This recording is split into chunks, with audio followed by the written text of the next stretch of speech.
In this episode, we begin looking at the people and groups behind cyber activity, because security becomes much easier to understand when you stop thinking only about tools and start thinking about intent. Many brand new learners first meet cybersecurity as a collection of attacks, alerts, and protective controls, but underneath those technical details there are human choices, goals, and patterns of behavior. A threat actor is simply the person, group, or organization carrying out harmful, suspicious, or unauthorized activity in a digital environment. That actor may be highly skilled or barely skilled at all, patient or impulsive, politically driven or financially motivated. Learning to profile threat actors does not mean predicting every move with perfect confidence.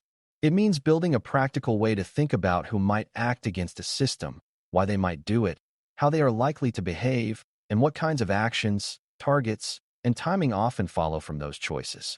Before we continue, a quick note. This audio course is part of our companion study series. The first book is a detailed study guide that explains the exam and helps you prepare for it with confidence. The second is a Kindle-only ebook with 1,000 flashcards you can use on your mobile device or Kindle for quick review. You can find both at cyber-authored.me in the Bare Metal Study Guide series. The word profile can sometimes sound more exact than it really is, so it helps to define it carefully from the beginning. Profiling a threat actor is not about attaching a dramatic label and assuming you now know everything that matters. It is a disciplined estimate built from observed behavior, known patterns, likely goals, and the surrounding context of the event or campaign. In practice, profiling asks a set of connected questions. What kind of actor seems most likely here? What appears to be motivating them? What level of patience or resources do they seem to have? And what behaviors would fit that combination? These questions matter because defenders rarely begin with a complete picture. They often begin with fragments such as unusual access, malicious emails, suspicious downloads, privilege abuse, or external contact with a known harmful destination. Profiling helps turn those fragments into a more useful working theory, and that theory can guide monitoring, triage, response, and defensive priority. One of the most useful ways to profile a threat actor is by type, because type gives beginners a simple structure for understanding broad patterns. Not every actor behaves the same way, and not every security event should be interpreted through the same lens.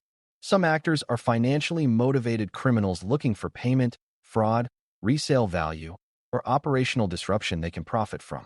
Some are government-backed or government-aligned groups pursuing espionage, influence, access, or long-term strategic advantage. Some are insiders, meaning trusted people inside an organization who misuse access through carelessness, anger, greed, coercion, or personal grievance. Some are activists using digital disruption to promote a political or social cause. Others are opportunists who scan broadly for easy weaknesses without much interest in a specific target. By starting with type, defenders gain a reasonable first framework for thinking about what kind of behavior is most likely and what kind of damage or objective may follow. Financially motivated actors are often the easiest starting point for beginners because their goals are direct and familiar. They usually want money, value that can be turned into money, or leverage that can pressure an organization into paying. That can include stealing credentials, abusing payment systems, committing fraud, extorting victims, selling stolen data, or disrupting operations until someone agrees to transfer funds. These actors may range from lone individuals to organized criminal groups with specialized roles, and their level of sophistication can vary widely. Some rely on common scams and broad campaigns, while others operate with planning, patience, and division of labor. Their behavior often reflects efficiency rather than ideology. They tend to target places where gain is possible, defenses are weaker, or the victim is likely to feel pressure to resolve the problem quickly. When defenders see activity centered around monetizable data, account compromise, fraud patterns, or coercive disruption, a financially driven actor becomes a very reasonable possibility. Government-backed actors often look different because their goals are usually broader and longer term. These actors may be interested in intelligence collection, strategic positioning, political influence, or access that can be used later rather than immediately. They are often associated with patience, careful targeting, and interest in sensitive systems, critical infrastructure, research environments, or organizations with national importance. A beginner should be careful not to imagine them as superhuman or invisible. They still make mistakes, they still follow patterns, and they still depend on systems, people, and opportunities. What often makes them distinctive is not magic but persistence, planning, and a mission that extends beyond quick profit. If the behavior suggests long-term access, quiet movement, careful avoidance of detection, or targeting tied to policy, defense, diplomacy, research, or infrastructure, defenders may start considering whether a government-linked actor fits the picture better than an ordinary criminal one. That possibility changes how people interpret both risk and likely next steps. Insiders deserve special attention because they remind us that not every threat comes from an unknown outsider breaking through a boundary. An insider already has some degree of trust, access, or familiarity with the organization, and that can make their actions harder to recognize early. Sometimes insider activity is malicious, such as deliberate theft, sabotage, or misuse carried out for money, revenge, ideology, or personal advantage. Sometimes it is careless rather than malicious, such as mishandling data, reusing weak passwords, bypassing procedures, or exposing sensitive information through convenience. From a profiling standpoint, the important point is that insiders usually do not need to behave like external intruders. They may already know where valuable information lives, which controls are weak, which teams are distracted, and how routine processes work. That makes their likely behavior different.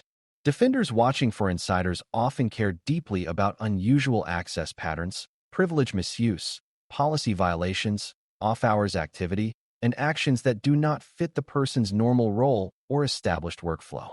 Another common type is the opportunistic actor, and these actors often care less about who the victim is than about whether the victim looks easy to exploit. They may skin broadly for exposed services, weak credentials, unpatched software, or common misconfigurations, and then use whatever works. Their behavior is often wide rather than deep at the beginning. They are looking for easy openings, repeatable methods, and targets that can be reached quickly with minimal effort.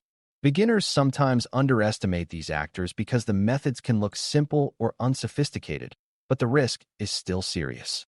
A basic weakness can produce a major incident if it exists in the wrong place or stays exposed long enough. Opportunistic behavior often shows up as repeated probing, broad targeting, commodity attack patterns, and limited attention to the specific identity of the victim. When defenders see lots of scanning, common abuse methods, or behavior that appears aimed at anyone vulnerable rather than one carefully selected target, the opportunistic model becomes very useful. Activist actors, sometimes called hacktivists in broader security discussion, are another type worth understanding because their motivation is usually expressive rather than purely financial. These actors may want visibility, embarrassment, disruption, or symbolic impact tied to a political, social, or ideological cause. Their targets are often chosen for what they represent as much as for what they contain. A company, public institution, media organization, or government body may be targeted because it is associated with a policy, event, public dispute, or perceived injustice. The likely behavior of an activist actor often reflects that desire for attention.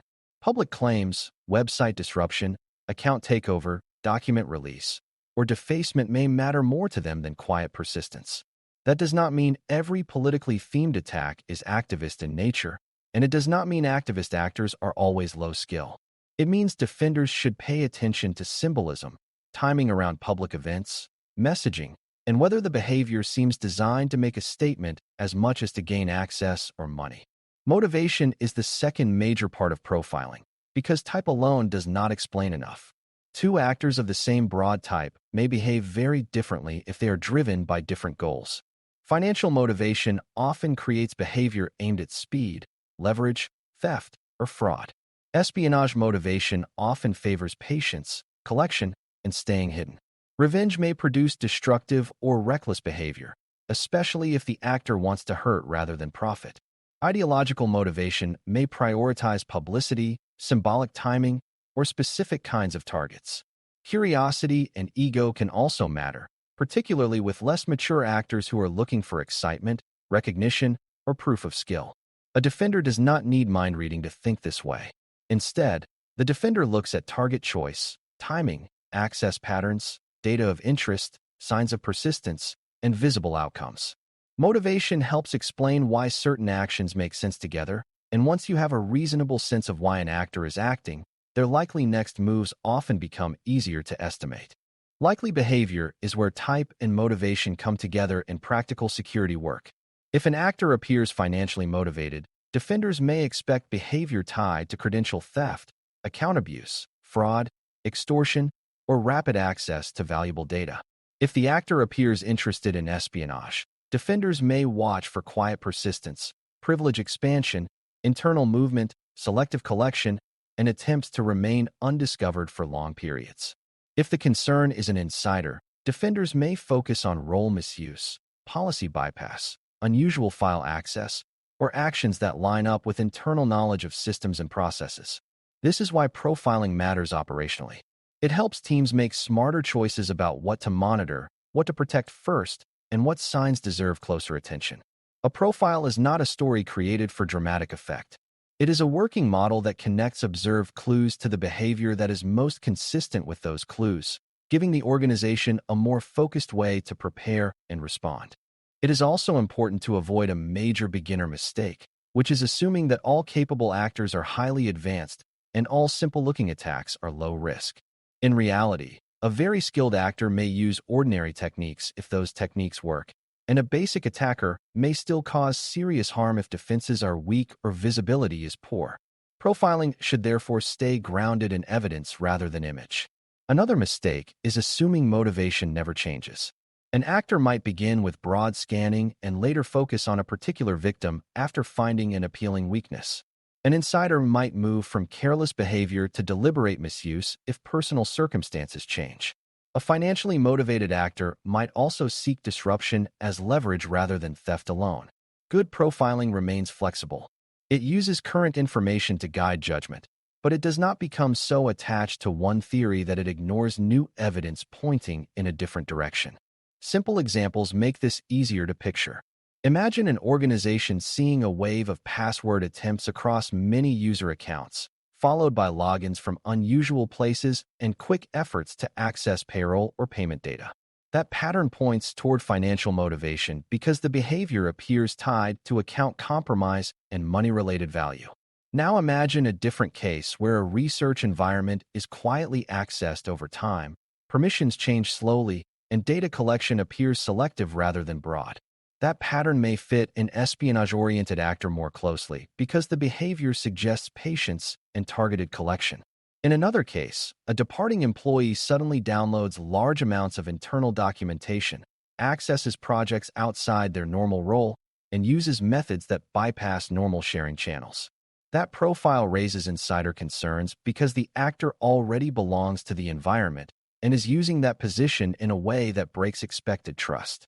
These examples are not perfect formulas, but they show how type, motivation, and behavior can be connected in a useful way.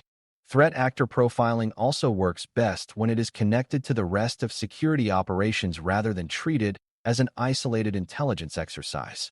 Monitoring improves when teams know what behavior patterns they are trying to notice. Triage improves when analysts can ask what kind of actor would benefit from this activity and whether the evidence matches that theory. Incident response improves when responders understand whether they may be facing quick theft, public disruption, insider misuse, or quiet persistence. Even governance and risk discussions become stronger when leaders understand which actors are most relevant to their environment and why. A hospital, a bank, a public agency, a manufacturer, and a research institution may all face cyber risk, but the threat actor mix may differ significantly based on the data, systems, mission, and public role of each organization.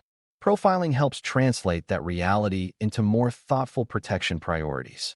Another valuable lesson for beginners is that profiling is about probability, not certainty. Defenders do not always know exactly who is on the other side, especially early in an event. What they often know instead is that some explanations fit better than others based on available evidence. That is enough to be useful. A good profile helps security teams ask smarter questions, reduce wasted effort, and focus defenses where they are most likely to matter. At the same time, humility is essential. Profiles can be wrong, incomplete, or outdated as new information emerges. The best teams update their understanding as they learn more, rather than forcing every new clue into an old theory.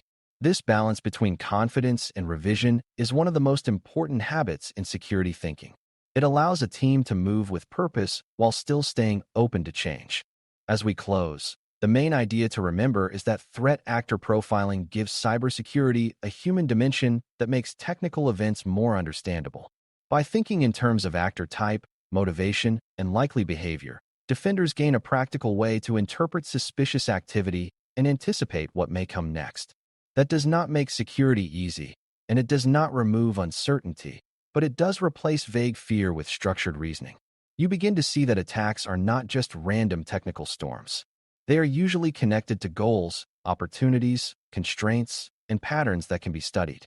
For brand new learners, that is a powerful shift because it turns cybersecurity from a confusing stream of events into a more coherent story about people, intent, and risk. Once you understand that story more clearly, you are much better prepared to detect, prioritize, and respond with purpose instead of reacting blindly. Thanks for listening. For more audio courses, daily newsletters, and more, please visit baremetalcyber.com.